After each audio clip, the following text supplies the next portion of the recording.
Hello guys, চলে এলাম আবার খেলার খবর চ্যানেলে বিগ আপডেট নিয়ে।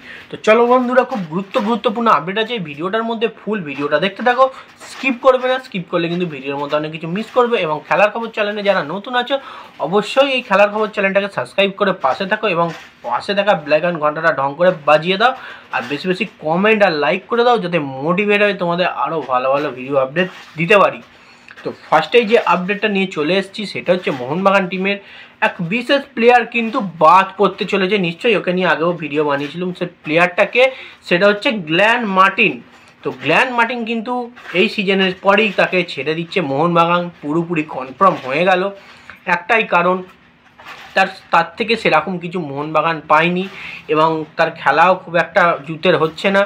আর সেরকম ফর্মেও নেই, প্রচুর কার্ডও দেখছে, চোটও পাচ্ছে।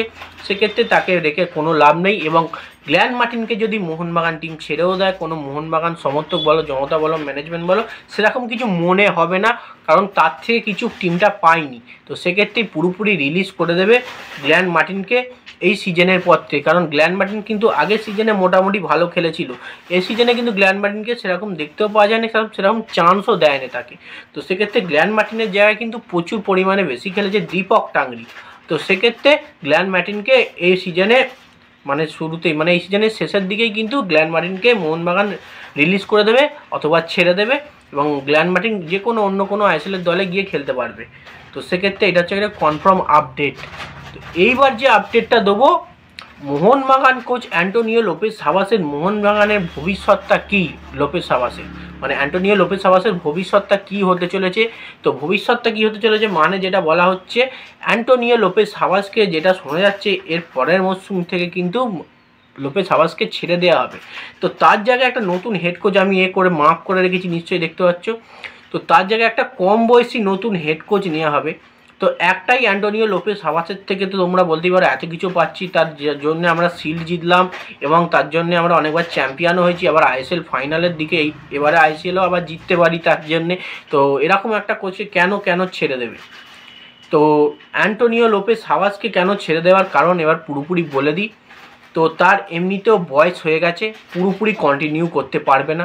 টিমের সঙ্গে যে এফর্ট দিতে হয়, প্রচুর মানে হার্ড ওয়ার্কিং, সেটা কিন্তু সে করতে পারবে না। এ মরশুমে তার প্রচুর শরীর খারাপ গেল লাস্টের দিকে। ইদানিং প্রায় 2 সপ্তাহের কাছাকাছি সে কিন্তু দলের সঙ্গে যুক্ত হতে পারেনি, দলের সঙ্গে মানে কোনো কন্ট্যাকশান হতে পারেনি এবং খাটতে পারেনি। মানে একটা কোচকে কিন্তু প্রচুর পরিমাণে প্লেয়ারদের সঙ্গে খাটতে হয় এবং ছুটতে হয়, তাদেরকে ঠিক জায়গায় কোথায় কী হচ্ছে না হচ্ছে সবই দেখতে হয়, মানে একটা প্রচুর হার্ড ওয়ার্কিং করতে হয়। তো সেক্ষেত্রে অ্যান্টোনিও লোপেজ সাবাসের যে সেই জায়গায় দাঁড়িয়ে কিন্তু প্রচুর বয়স হয়ে গেছে এবং এ মরশুমে সে কিন্তু সেরকম মানে লাস্টের দিকে এসে থেকে প্রচুর হার্ড ওয়ার্কিং করেছে। মানে এই শরীর খারাপ হওয়ার পর থেকে কিন্তু প্রচুর স্লো হয়ে গেছে অ্যান্টোনিও লোপেজ সাবাস। তো সব দিক ভেবেই কিন্তু অ্যান্টোনিও লোপেজ সাবাসের রিপ্লেসমেন্ট হিসেবে নতুন হেড কোচ কিন্তু আনা হবে নেক্সট সিজনে। এবং হেড কোচটা কিন্তু খুবই ভালো মানের হেড কোচ আনতে চলেছে মোহনবাগান শিবিরে, যাতে মোহনবাগান টিম আরও ভালো ইন্ডাকশান পায় এবং অ্যান্টোনিও লোপেজ সাবাসকে কোনো রকমই কেউ ছোটো করবে না। কারণ অ্যান্টোনিও লোপেজ সাবাস হচ্ছে ইদানিংকালে আইএসএলের সেরা হেড কোচ, মানে সব থেকে সেরা হেড কোচ। তার বুদ্ধির দিকে কোনো এখনও কোচ তার ধারে কাছে নেই অ্যান্টোনিও লোপেজ সাবাসের। তো অ্যান্টোনিও লোপেজ সাবাসের যদি অবশ্যই বয়সটা কম হতো, তাহলে অবশ্যই মোহনবাগান টিম কোনো মতে কিন্তু অ্যান্টোনিও লোপেজ সাবাসকে ছাড়ার কথাটা ভাবতো না। কারণ অ্যান্টোনিও লোপেজ সাবাসের থেকে মোহনবাগান টিম প্রচুর পেয়েছে এবং আরও পেতে পারে যত সম্ভব মনে হচ্ছে। তো এই হচ্ছে আপডেট ছিল। এবার যে আপডেটটা দেবো, মোহনবাগানেরই প্লেয়ার জনি কাউকোকে নিয়ে। তো জনি কাউকো চুক্তি বৃদ্ধি কথা হয়েছিল, তোমরা নিশ্চয়ই জানো, এখনও পর্যন্ত চুক্তিটা হয়নি। তো 2 বছরের চুক্তি হবার কথা আছে।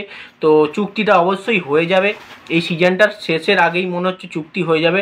তখন বলেছিলাম চুক্তি হয়ে যাচ্ছে, কিন্তু খুব দেরি হচ্ছে, কারণ এই যে এখন ওঠা নামার ম্যাচে পড়ে গেছে, মানে চাপ পড়ে গেছে। সেক্ষেত্রে এখনও পর্যন্ত মোহনবাগানের কোনো প্লেয়ারের চুক্তিটা বড় করে বৃদ্ধি করা হয়নি এবং জনি কাউকোর চুক্তিটা এখনও বৃদ্ধি হয়নি, কারণ এই সিজনের শেষের দিকেই কিন্তু জনি কাউকোর সঙ্গে মোহনবাগানের চুক্তি বৃদ্ধি হয়ে যাবে, প্রায় 2 বছরের চুক্তি হয়ে যাবে। কারণ জনি কাউকোর মতো প্লেয়ার মিডফিল্ডে খেলা মানে মোহনবাগান দেখতেই পাচ্ছ কোন জায়গায় ছিল, কোন জায়গায় এসেছে, মানে অ্যান্টোনিও লোপেজ আসার পরই জনি কাউকে এনেছে, এবং জনি কাউকে আসার পরই মোহনবাগানের মিডফিল্ডের যে দুর্বলতাটা ছিল সেই দুর্বলতাটা পুরোপুরি কিন্তু কাটিয়ে দিয়েছে জনি কাউকে।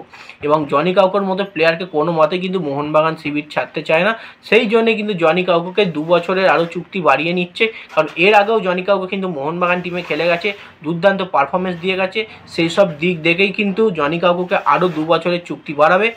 পুরোপুরি কনফার্ম আপডেট, জনি কাউকে মোহনবাগান দলে থাকছে আরও 2 বছরের জন্য। তো যাই হোক, এই আপডেট ছিল। ভিডিওটা ভালো লেগে থাকলে লাইক কমেন্ট শেয়ার সাবস্ক্রাইব করে তাতেই পাশে থাকো, আর তাতেই 2000 সাবস্ক্রাইবটা করে দাও, খুব কাছাকাছি আছি 2000 সাবস্ক্রাইবের। তাহলে চলো বাই, নেক্সট